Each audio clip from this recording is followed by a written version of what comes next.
good morning, good evening, good night, good whatever it is. This is Back for Our Future. I'm Drew. I'm Tony.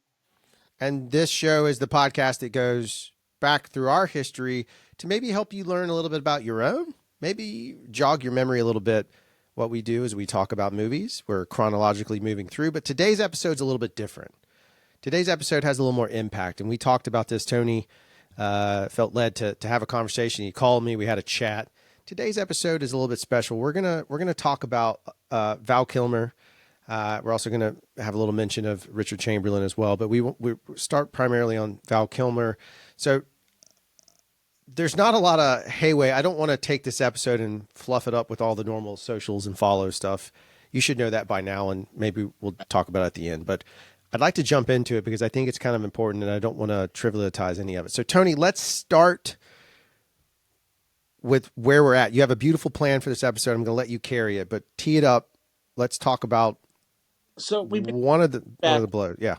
One of the things is we've been getting a lot of feedback about, they like the fact that we do tributes to people at the end of our episodes, which we've been doing pretty much since the start.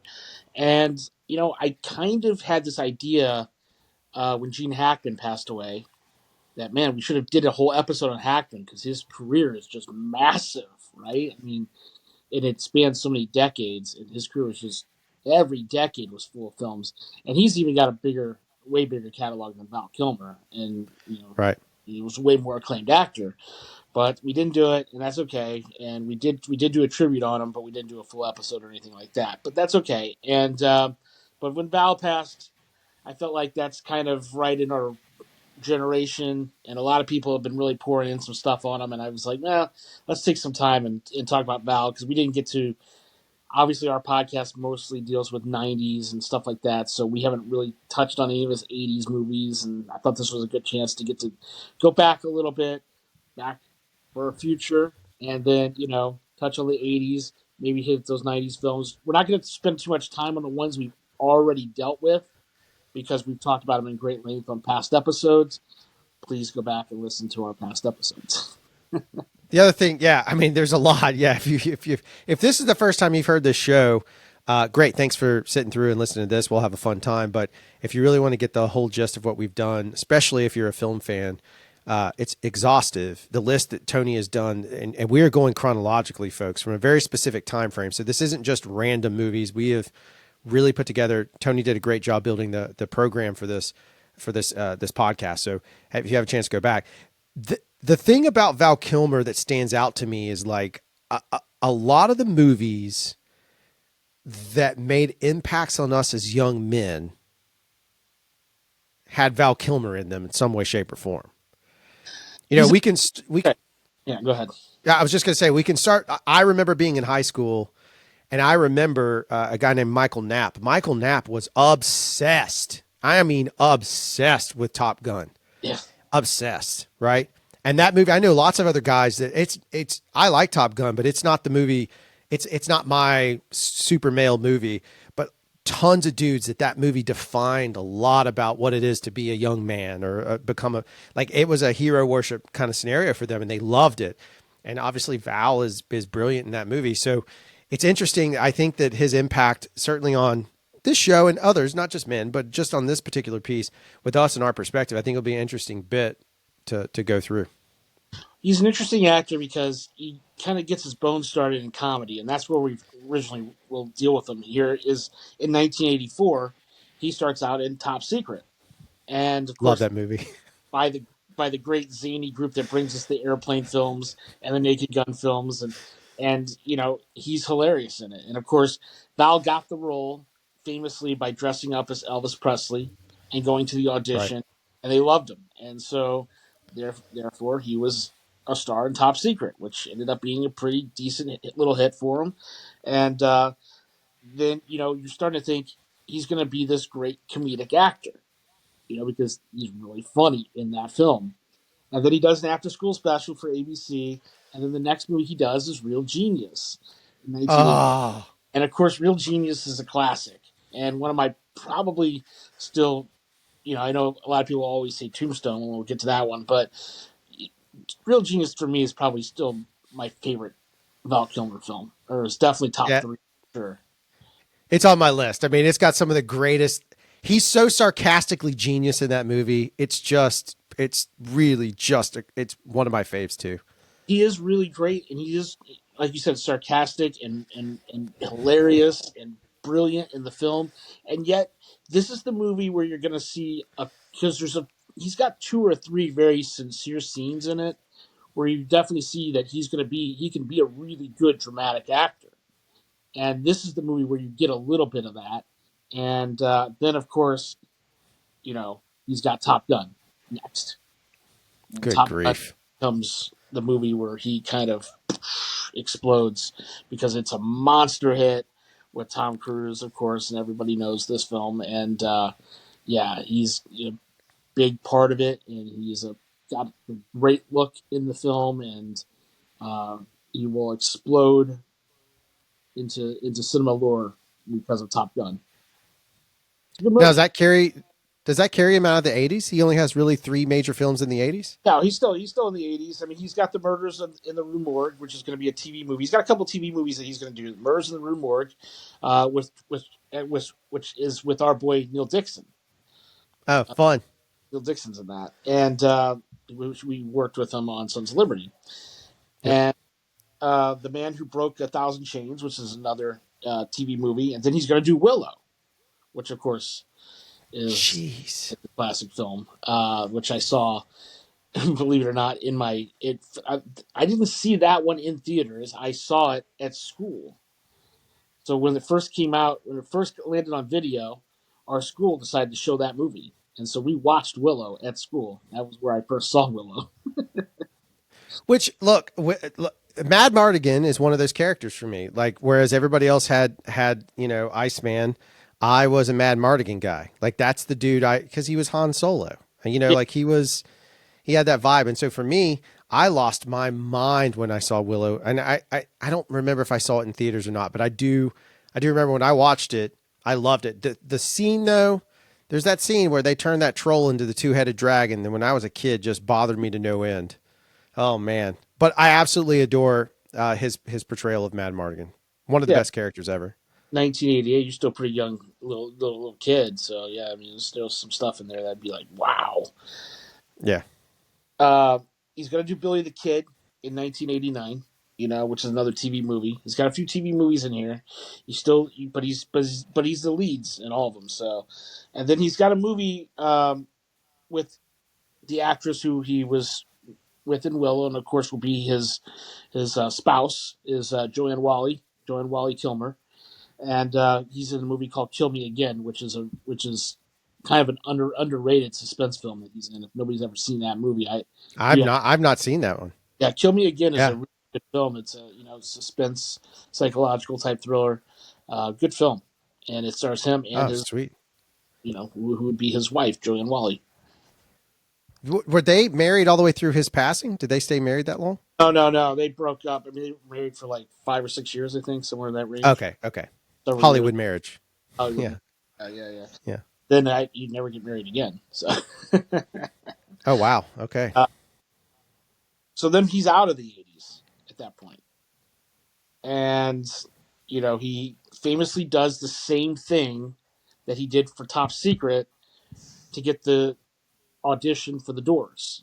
He drives up in a car, blasting Doors music, looking exactly like Jim Morrison, getting out of the car, using all the swag, walking right into the audition, and easily getting the part of Jim Morrison and the Doors, which comes out in 1991. And I know a lot of people like this film, and I'm one of them. I mean, I think it's I wouldn't say it's Howerson's best movie, but it's definitely up there as one of his best films. I mean, it's good, and he's so great in the role of Jim Morrison.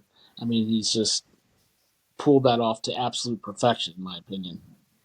No, it's fantastic. It is one of my favorite Oliver Stone. It's in my top three Oliver Stone films, but it's because of how good Val Kilmer is in that movie. He is stupendously. It's interesting he did that same gimmick again. That is brilliant. What a great casting note. Like you want to win the role, own it.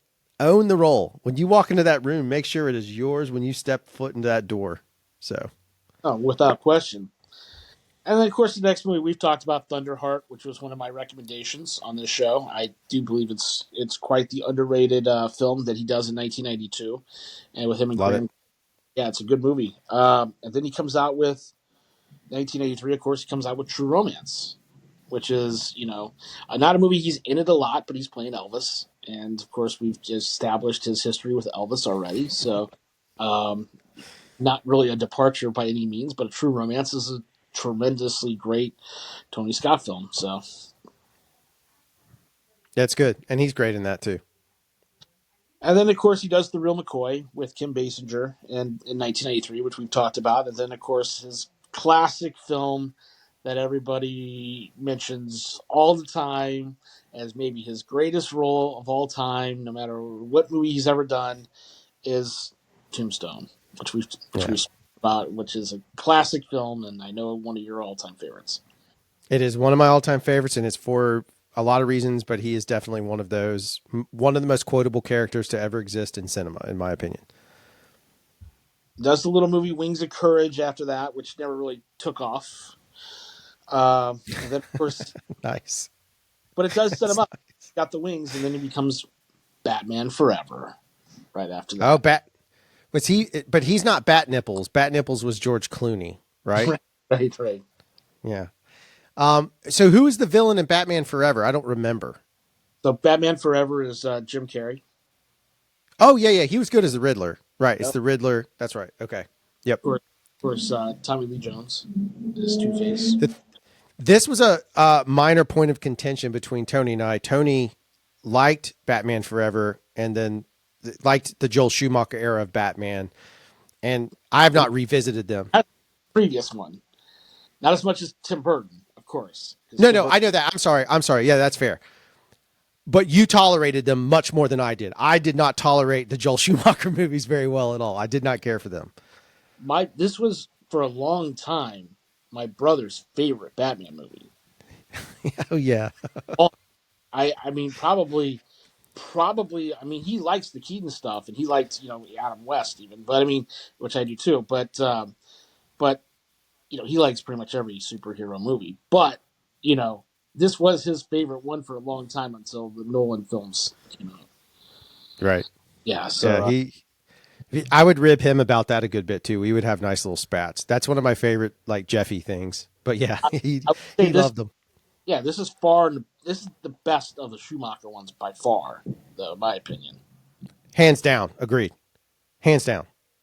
Well, the Riddler's great. I just Oh didn't yeah, like some of the stylization of Schumacher is really what it came down to. Nothing wrong with the performances. I just didn't like the design and some of the style. That's what it was for me. But it's Kilmer just was brilliant. you're watching Tim Burton do something, and then all of a sudden it's like, oh, here we got it's totally different with different looks and different, yeah, and more color, and I get it. And then after that, of course, he does a movie that's been heralded as one of his best, and that's Heat, which is Oh, a classic film, which I guess they're trying to do a sequel to now, but good luck. yeah. Yeah. Good, One of the good luck. greatest shootouts in one of the greatest shootouts in cinema history. He has a huge part in. Dude, that movie, he's so good in that movie too. But that movie is stacked. I mean, you don't have a choice but to like, uh, you have to watch it as a young American male. You don't have a choice. That movie, that movie's part of our DNA, like Tombstone is. And that's what I'm saying. A lot of this guy's movies are part of our DNA. Like Yeah, as you keep going, it's like these are all movies that are. I mean, he's a big star, and I think people might have forgotten because he's been gone. But he's a big. These are all humongous movies. Huge. are. And as how great as he is, and as much great films as he's done, as many great films as he's done, one of the things about him is that he was notoriously hard to work with. So Oh, I he did not know that. probably could have done a lot more films. You know what I mean? A lot of people didn't cast him because he was hard to deal with. And so, Yeah. as great as he was, and as wonderful as his performances are in most of these movies, he's notoriously hard to work with, and so a lot of directors, bypassed casting him. And so, because you can only be hard to work with and get cast if you are truly, really bankable. and Yeah. then everyone's willing to deal with you because if you're making tons of money, um, they'll deal with you then at that point. But he wasn't making tons and tons and tons of money on some of his movies. He did Dead Girl, which is kind of a movie that's, Hmm. and then he did The Ghost in the Darkness, which I believe is one of his most underrated films. Him and Michael Douglas, Ghost in the Darkness, 1996. Hunting Lions. Yeah, I mean, probably one of the movies that doesn't get mentioned of his that is absolutely a must see. It's super intense too. I think that's the thing about that movie is that the intensity level on it is very high, and you have two guys with. I imagine Michael Douglas probably has a deservedly strong ego as well. I can only imagine the set antics on that scenario. Holy moly! I mean, Michael Douglas always had positive things to say about the experience and everything I've ever seen with him dealing with that movie. But you never know, right? I mean, those two guys head to head. I mean, Douglas and Val Kilmer. That must have been kind of fun. Uh, the next movie I know is one that you liked, and I was always a big fan of it too. Was The Saint, I and love The Saint to no end. Love it. One of my really, favorites. yeah, him and Elizabeth Shue, and it's quite for a movie that's basically a remake, and I sometimes don't love that, but this was one that is pretty good in my opinion. Yeah, I liked it. I think the other reason it resonated, he was really good in it. He he's not he gets to play lots of different types of characters, so you get to see some Val Kilmer range. But then the other thing I loved about that movie was they did a really good job of it was a spyish type movie. I mean, he's a thief and all that stuff, but you have this really cool espionage vibe. And then they had the soundtrack. A majority of the soundtrack was by a band very popular in the '90s called Orbital, and I mean, I hear the theme song in my head a lot. Like to me, I watch this movie so much, the theme song is as iconic. Now this is just to me, as like Mission Impossible. I know the theme song and have whistled it when I'm doing something. When I need to feel like I'm a spy or a thief. I don't steal. No, you try not to anyway, right? No, no, not anymore. He's going to do the voice of Moses in The Prince of Egypt, which That is blows up too. a really big film. Yeah, absolutely. And then he's going to play Virgil Adamson in the movie At First Sight with him and Mira Sorvino, which is kind of an underrated romance film, in my opinion. Hmm. Didn't know, but I actually saw it at the theater in here in St. Louis back in 1999, and thought it was very entertaining. So I do recommend that film if people are looking for a Val movie that they haven't seen. And then he does Joe the King, and then he's out of the '90s. And Wow. yeah, and I see that's the thing. Like he was big in the '90s, and he doesn't do as many movies in the '90s as he probably should have, and that Yeah. has to do with his reputation, unfortunately. Yeah. As it is, you would like to have seen maybe a little bit more of him in that prime prime decade for him. Seems like when he gets a hit though, it's like when he's at bat, he hits really strong. Yeah, he's going to do Pollock, which is actually a pretty good movie. Um, and then he's going to be in a movie that you and I watched together at our house in Mobile. Uh, Okay. College house now. This is what we call the frat house. we haven't Yeah. gotten to the part here, obviously, because it's 2000. We'll get to it at some point. But this is when we moved all the stuff into the left side of the Oh yeah, house, the theater room. the theater room. Yes, Yeah. we would watch a movie called Red Planet. Oh yeah, dude. Now listen. Quick story. Do you remember Jordan? There's a kid down here named Jordan Bramlett. That is his all-time favorite Val Kilmer movie. And this dude has toted around. Yep, I don't know why. This dude has toted around whatever that size of poster is. That's like the soup, not a classic movie frame style poster, but like So, the 4x, the one that's like the biggest thing ever, almost like a cardboard display. This dude has drug it from house since it came out. He's carried this thing around. Yes, Red Planet. wow. I mean, you were Yeah. talking about the egos on Ghost of the Darkness between him and a very professional actor in Michael Douglas, like a guy who's been around movies his entire life. Can you Yeah. imagine the set between him and Tom Sizemore? No. And No. meanwhile, you got poor little Carrie Ann Moss in the middle of all this, trying to like probably just survive.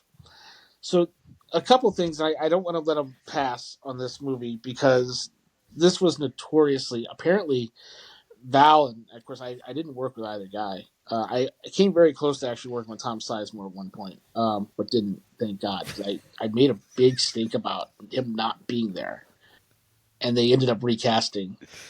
I was like, why would you ever bring Tom Sizemore here, ever, ever, ever? And this was obviously I had a little bit of say as an AD, and I was like, please don't bring Tom Sizemore here. Please don't bring Tom Sizemore here.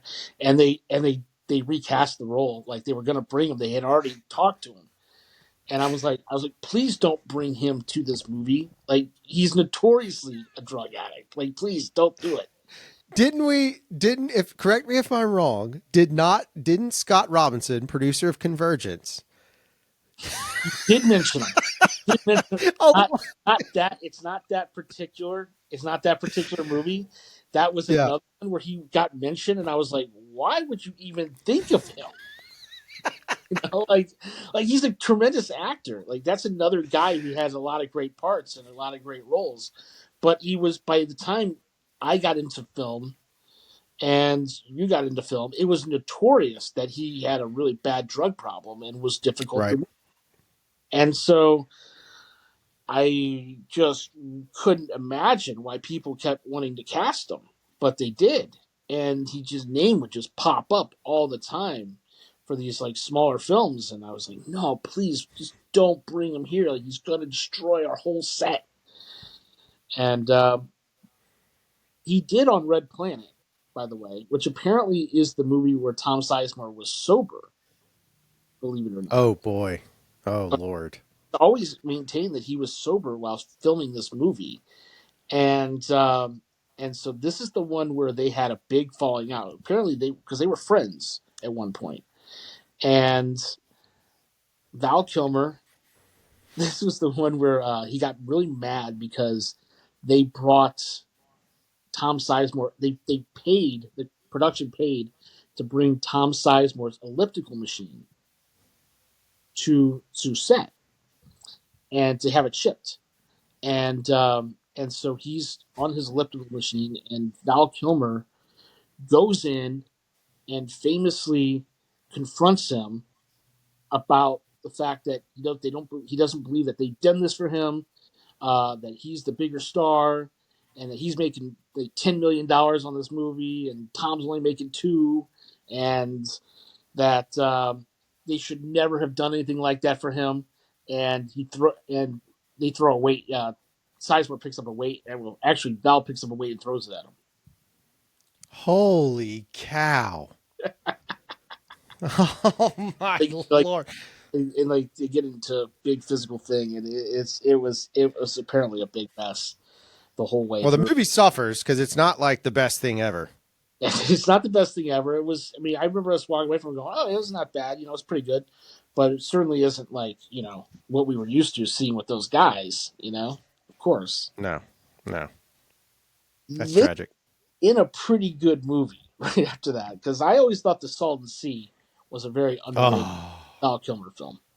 It's 100%. actually quite a good movie for one that didn't really get a huge release and didn't really, have a big bankable amount of box office. But I would highly recommend watching The Salton Sea. I know you're a fan of that film as well. I am, and I think it's interesting now. I think that movie had that movie in that the tone of that movie and sort of the vibe of it come out now, it would have been a hit. It's very like it's True Detective before True Detective kind of vibe. Like it's got that sort of like just tone to it that's really anyway, great movie. Very good movie. So he starts hitting that spot where a lot of actors start hitting after they've been around for 15, 20 years and stuff like that, where you just kind of start to take movies because they pay something, and that happens. I mean, let's just be honest. It starts to happen, and it really starts to happen to people that maybe have a little bit of a issue with being difficult to work with. And he does Hard Cash, he does Masked Anonymous, and then he actually does a really good role in 2003, which is another underrated movie of his called Wonderland, where he plays John Oh yeah, Holmes. Yeah, yeah, that's that's a right. pretty good movie, and I know you've seen it, right? Yeah, yeah, yeah. It's been years, but yeah. Then he's in The Missing, he's in Blind Horizon, and then he does another movie that I feel is pretty underrated in 2004 called Spartan. Oh, Spartan is rad. That's David Mamet, right? That's a great movie. Dude, Spartan is fantastic. I have not thought about that movie. This is genuine excitement right now. I have not thought about that movie, and it was really good. I'm looking for my phone to tell myself to go watch it so I don't forget. Yeah, Yeah, Spartan is fantastic. Spartan is an underrated film. I think it's one of those movies that a lot of people. Again, you start to get into this situation where these aren't making a lot of money necessarily, and they're not getting the wide releases that they probably should have gotten. But still, really great films, and he's still very much prime Val Kilmer in this era. Yep. Yeah, he was great. Spartan's really good. Gosh, I'm glad you brought that one up.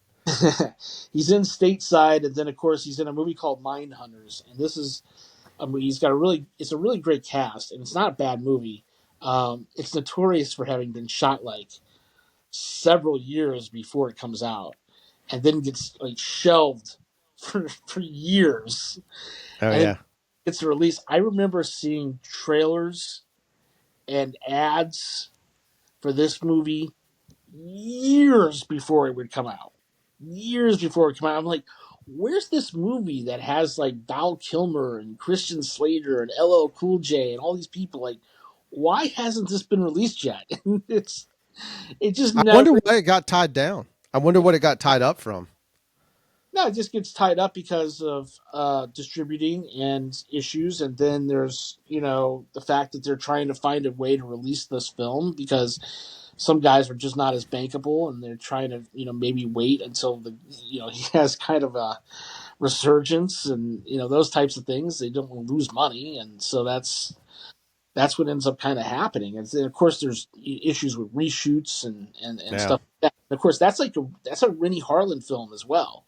So like it has a lot of top tier players, Right. from the director on down.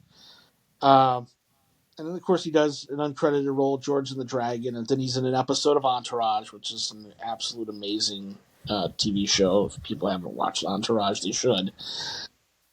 And then he does some more work with Oliver Stone in a movie that I thought was okay. I just certainly didn't think it was Oliver Stone's best, but that's the movie Alexander. Yeah, it's all right. Yeah, I mean It's that's all right. probably what I'll say about it. To be real honest with you, it's an okay film, but by this point, this is not my favorite Oliver Stone era anyway. So Same. it's just kind of the way it is. He is in a tremendously good movie next, and I know this is one that you do love, Kiss Kiss Bang Bang.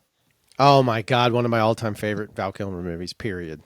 And so you're kind of back to more vintage Kilmer in this one because there's serious stuff here, but you're also getting very comedic Kilmer as well. He's funny here, and it kind of is a flashback because once he's kind of out of those early comedic roles, you don't really get a lot of comedy from him anymore. Yep.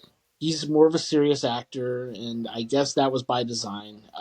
But this is the movie where he kind of gets to come back and play those great sarcastic roots, which I loved. I mean, you get a script by Shane Black, if Right? I'm not mistaken, right? Which is Lethal Weapon, the guy who wrote Lethal Weapon. It's a buddy picture. You get Robert Downey Jr. in full sarcasm, Val Yeah. Kilmer being witty. I mean, it is nearly. I don't even know. Did Shane Black direct that? I'm not even Oh, totally sure. I just yeah. know he wrote. Yeah. Yeah. He totally Gee, direct. Manetti. Yeah. So that's what I'm saying. Like this is next level. This film is next level in the sense of like It's not as quotable. There's some good lines. It's not as quotable as like his role in Tombstone, but it is one of the most fun viewing experiences you'll ever have. It is absolutely obnoxiously good. I completely agree. I mean, that's if you like Val Kilmer and you like Robert Downey Jr. and you're into Shane Black scripts, and of course he's famous for like one of my all time favorite action movies of all time, The Last Boy Scout, a movie we've covered on this show. One of the all time best action movies in my opinion, but that's just my opinion. But I do love that movie. He's in 10th and Wolf in 2006. In this movie Yeah. called 2006. Moscow Zero in 2006, and he's kind of in that spot again where actors sometimes go, which is just it's a script, and I'm taking it. Yeah, Uh, it's what they call mortgage pictures. These are all mortgage. You got to pay your mortgage with these movies. so yeah, I mean, this is like this is the Nick, what I like to call the Nick Cage era of his career. Where you just kind Yeah. of taking every script you possibly can find at this point. Summer Love, and then he's in Deja Vu, which is a big movie, Oh, of course. so good. Good movie, Denzel Washington. And if you haven't checked that one out, that's something to actually check out. Another Tony Scott movie. So Tony Scott still casting Val at this point, which is great. Was always a big Tony Scott guy. So it's And that always movie's great. It's it is. especially if you like sci-fi. It's got a sci-fi element. It's really good. It's a great movie. He does Ten Commandments, the musical, and then Wow. yeah, yeah. Huh. Yeah, he branches out. He's a guy. He branches out in a lot of stuff. He's in the TV series. Does an episode of the TV show Numbers. Oh, interesting.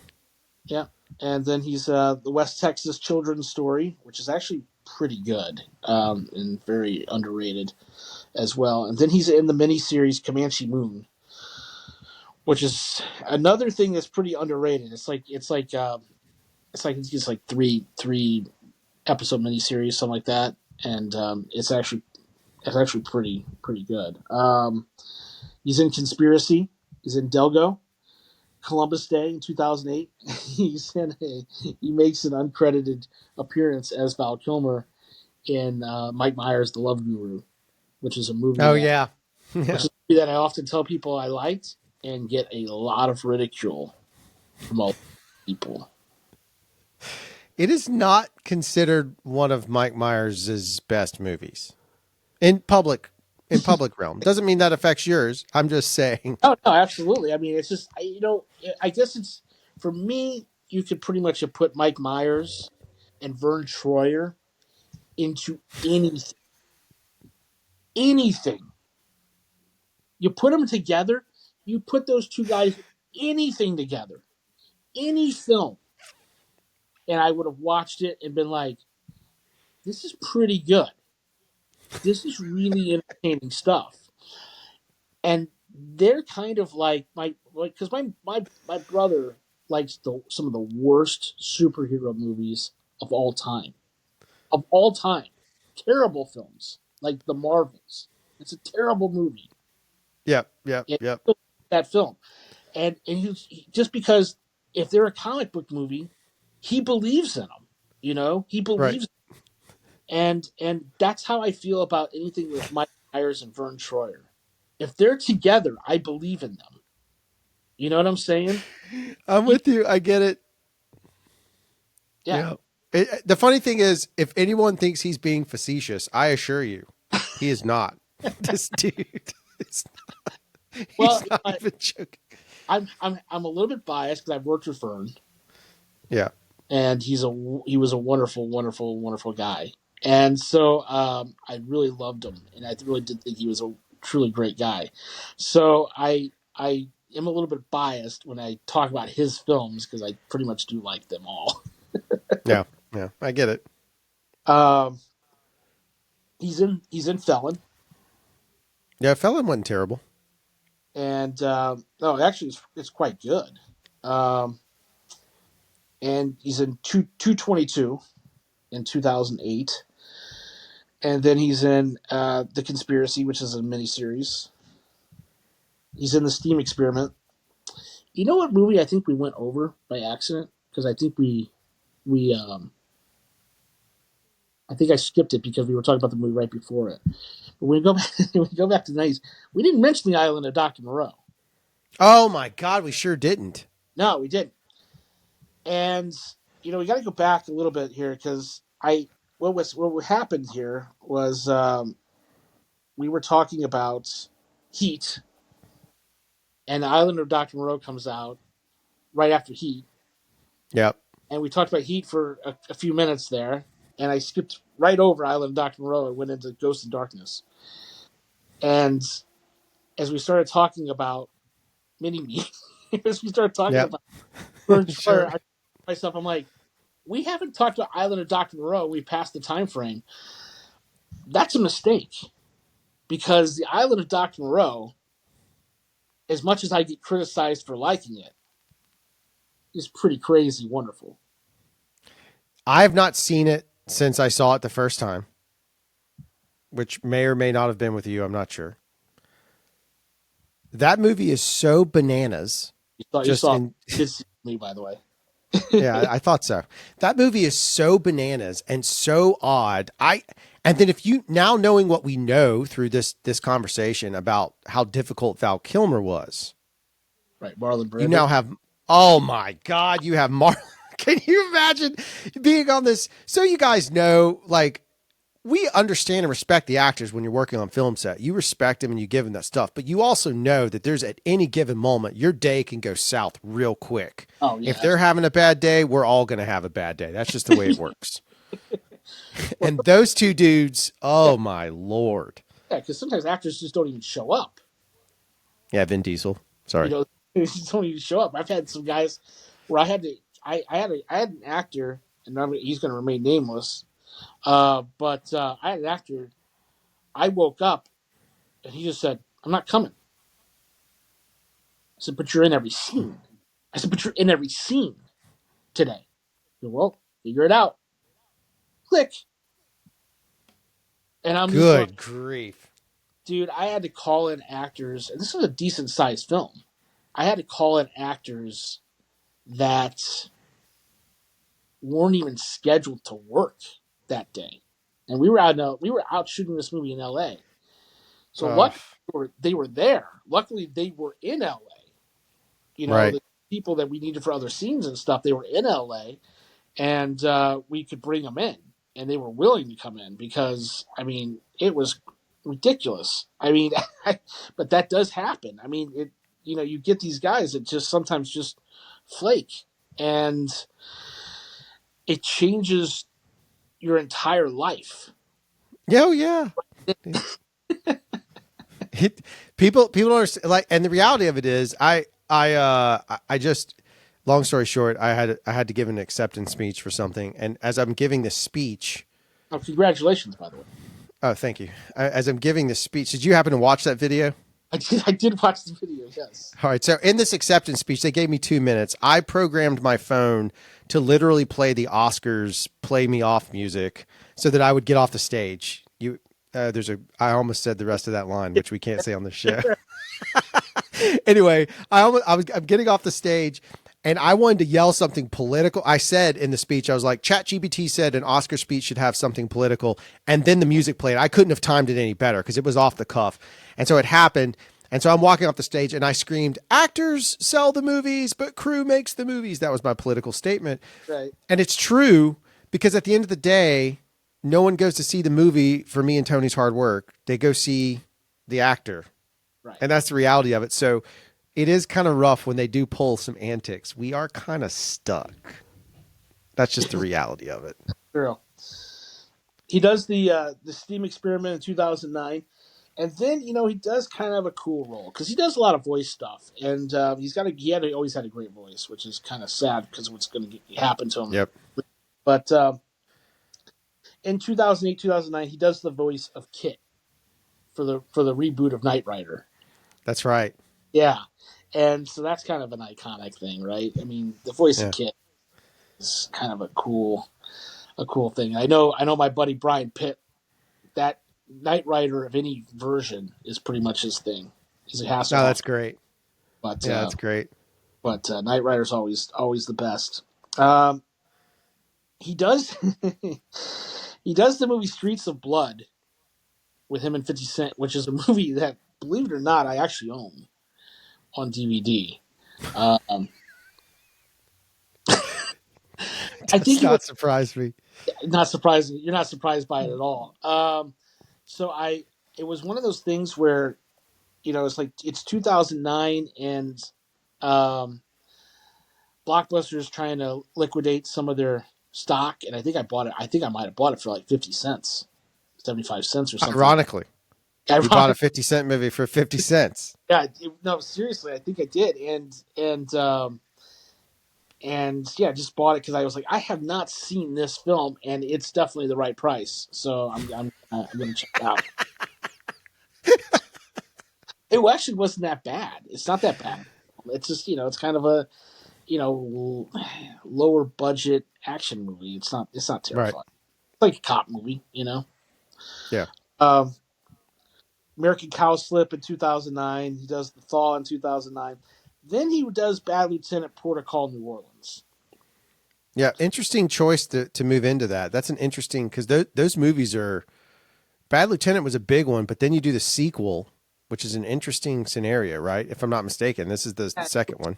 This is him. This is him and Nicolas Cage, both Yeah. accepted. He's good, but Werner Hearst. I mean, it's a good director, and Eva Mendes is in it too. And this was a movie that my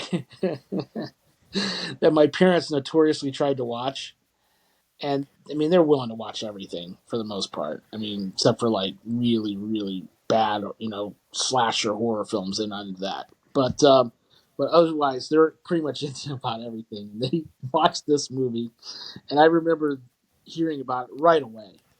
And they're like, this movie has Nicolas Cage and Val Kilmer, and it's absolutely horrible. And I'm like, it's not that bad, but It's not great. it's not wonderful. No. It's not their best film. I mean, if you were hearing Now, those actors, but of course this is the era. This is the era where Nicolas Cage is picking up pretty much every script he can find. So this, yeah. this is one of those for sure. Unfortunately for both of them.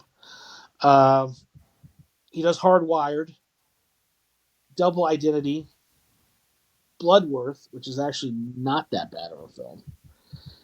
And then he does one that I know we both like, MacGruber. Oh yeah, of course. I Classic. Him and Will Forte, Kristen Yeah. Wiig. It's pretty great. So now he's kind of back to being that back into the realm of. I always liked him more in the realm of comedy, anyway, and so he's back there, and that's kind of a cool thing. He does The Traveler. He does a movie called Gun, and then he does a really good movie in 2011 called Kill the Irishman. Wow, didn't that get a did that have buzz around it? Did Kill the Irishman have buzz around it like It had a it, award buzz or something? he had a little bit. I mean, it's definitely been it's a Jonathan Hensley movie, Yeah. so Yeah, yeah. got a little bit of it's got a little bit more pop to it than some of these movies he's been in at this time. Yeah, it did have a little bit more buzz to it than. I mean, it was certainly by no means a huge hit or anything, but but one of his better later movies for sure. Oh yeah. 5 Days of War. He does a movie called Blood Out, which is Oh, yeah, right, with a exactly. buddy of ours. Yeah. The guy who tried to give us Tom Sizemore. That's right. Betwixt Now and Sunrise, he does video game because he does Spider-Man: Edge of Time. Does voice in that. Nice. Um, Deep in the Heart does the video for Wyatt Earp's Revenge, and then he does some music videos. Tenacious D, Be the Best. Oh yeah, good. Seven Below, Breathless, Riddle. He does a movie called Standing Up, which is actually pretty good. 2013. Actually, that's not a bad film. Standing Up's one of his better later movies. He does a lot of voices, of course, and he does Planes and Palo Alto, and then a couple episodes of the TV series Ghost Girls, and then he's in a great episode of Psych, which Oh yeah, yeah, yes, Detective Dobson. Yeah, it's kind of a classic Psych episode if you haven't seen that one. And he does a lot of TV stuff like Robot Chicken and things like that, and then he pops up in a movie that I see in 2017 here in St. Louis with my mom, which I actually think is really a pretty good psychological thriller. But the way they had to shoot, because by 2017 he's had the issue, his health issue with his throat and the throat cancer in 2015 and the health issue. So by 2000, when he's doing this movie, and it's a movie called The Snowman, and they have to do his voice in a different way. It's not his voice. yeah, He's yeah. in the film. He's in the film, but it's a different voice, unfortunately. And but a pretty good movie. And then by this point he's had some health problems, but he does The Super, he does Firstborn, and then he does a movie that I think is pretty cool. Um, and it's called Cinema Twain, which is this one man thing. In the he does a comedic Mark Twain talking about like movies and stuff like that. And he plays Mark Twain. He also directed this as well, and Interesting. actually quite entertaining. If people haven't seen it, if they can find it, they should probably give it a watch. One of his later things that is pretty good. And then Jalen Silent Bob reboot, which Yeah, everybody's in, like everybody in the world is in this film. yeah. Soldier's Revenge, Pay Dirt, The Birthday Cake, Riptide, which is actually not a bad film, and then of course the last movie he would ever do, and a very great scene he Oh, has in dude, Top Gun Maverick, which dude, is that sequence. If you again, the beauty of that scene is you have all these young guys that grew up, and obviously part of the resolution in the original Top Gun is they respect each other or whatever, and then you have this time has passed, or it implies that, and then you have these two guys, and now here we are, me and Tony back together. It is, to me, gut wrenching. Even, I mean, when he was alive, it was gut wrenching. It's just the idea of any friendship you've ever had that may have stepped away, or time has passed, or things have been removed, and it just shows this sort of beautiful bond that still exists when you grew up with somebody, essentially. And so it is a very powerful scene. And what, ironically, not ironically, or it's not lost on me that I think that's probably the best way you could ever have left the industry, and then later the planet. But the fact is that, like, what a way to go out, kind of on your own terms too. oh yeah, absolutely. I thought it was such a great. I mean, it's such a great way to end your career. To be honest with you, I mean, what a great capper to be back in this iconic role, Yep. and you're in a scene with an iconic actor, and I know they had a lot of respect for each other, um, and it was neat to see those two kind of play off of each other when Val couldn't really speak at that point. I had always wondered how they were going to do that scene, and I thought they did a pretty wonderful job of putting it together. I liked it. I thought it was a nice moment. And I of all the Val Kilmer, we kind of went over the ones we really liked the most. I still, Real Genius for me is still probably the one I would watch over and over and over and over and over again. I just Everything about that film, from the soundtrack and the comedy, and again how snarky he is sometimes in the film, and all the great gags. To me, and I was talking to my buddy Brian about it, but that still is one of the best movies. Yeah. Did I freeze, by the way? Okay, good. I just got a message. Sorry, guys. We have sometimes we get a little technical thing. I like Real Genius a good bit. I think it's the most classic where I could watch it at any moment. Tombstone, I can turn on at any time and watch any section of it, but it's not. He's in it, but he's not. it's Wyatt Earp's story.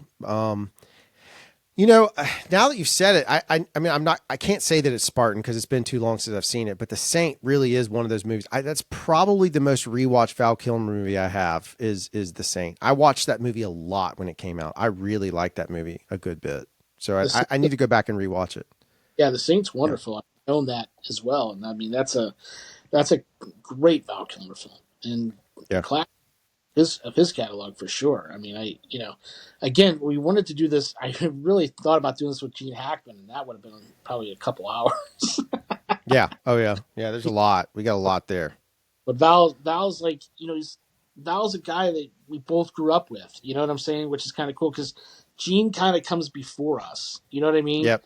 He starts Yep. out had a lot of hits before we were even born. Yep. The one of us.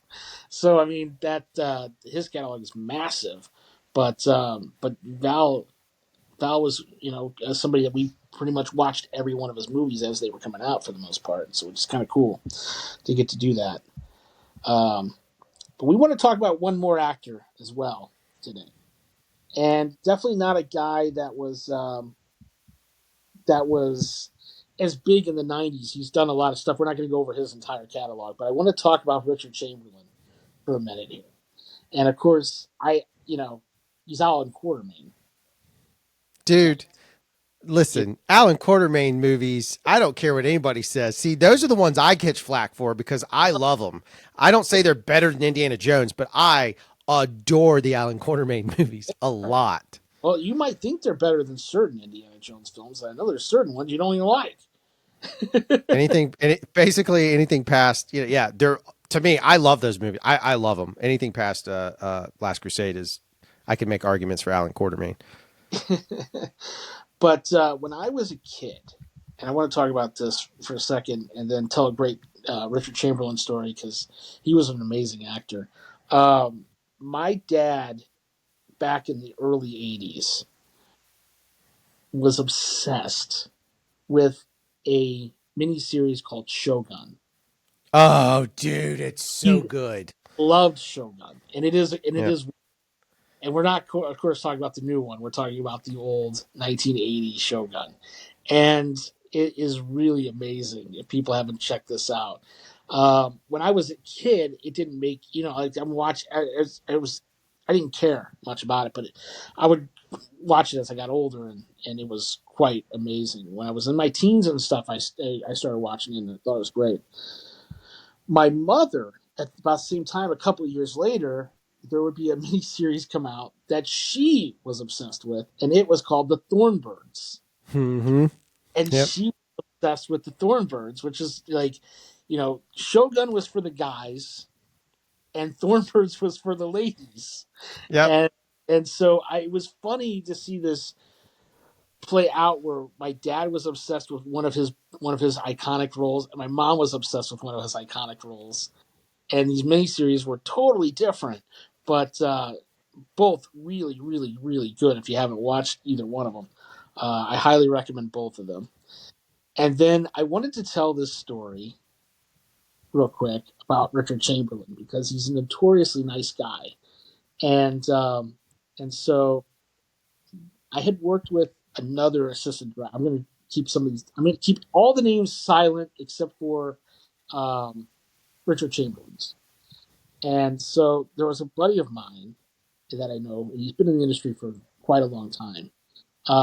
He had done a movie, and I'm not even tell the movie because it'll explain who everybody is. But he did a movie with Richard Chamberlain, and on this movie, my buddy who is an assistant director, he he had an affair with one of the actresses. Your buddy did or Chamberlain did? My buddy did. Oh, So my buddy has this affair with this actress, and on this movie, and so everything's happening, and then of course there's a falling out between these two, and she's a pretty well known actress, and she still works to this day, and so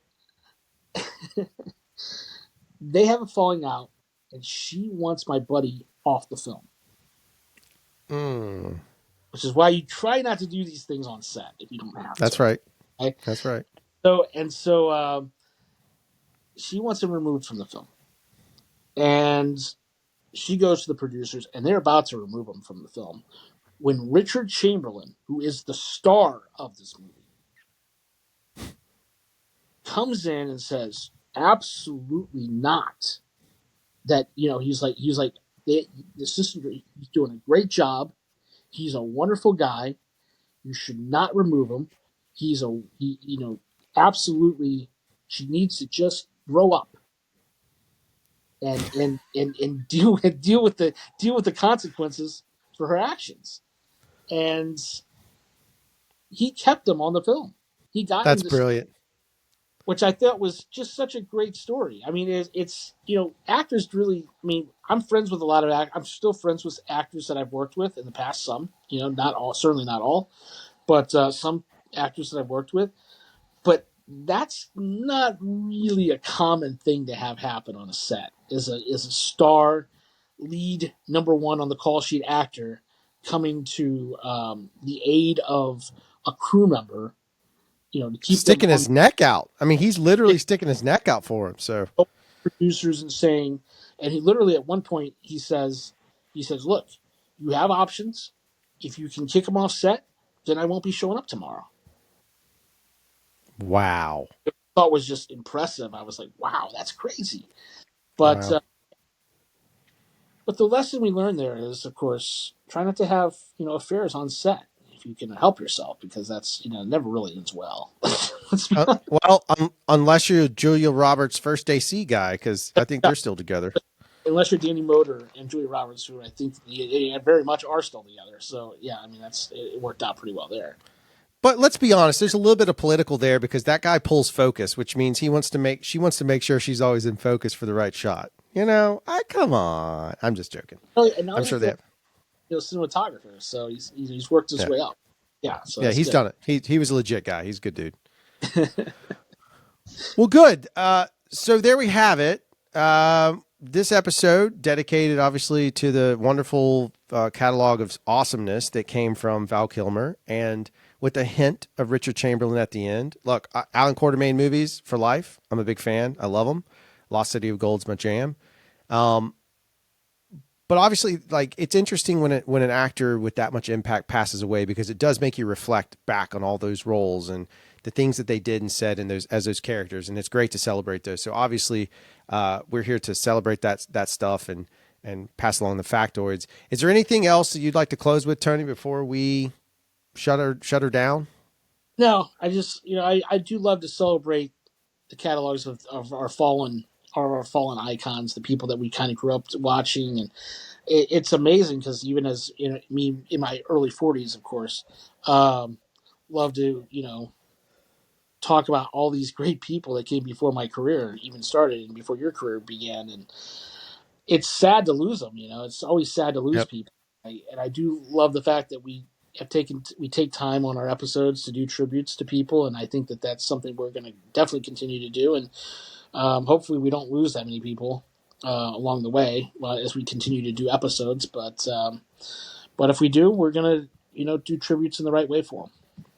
That's good. I think it's a good way to do it. Good way to sign off.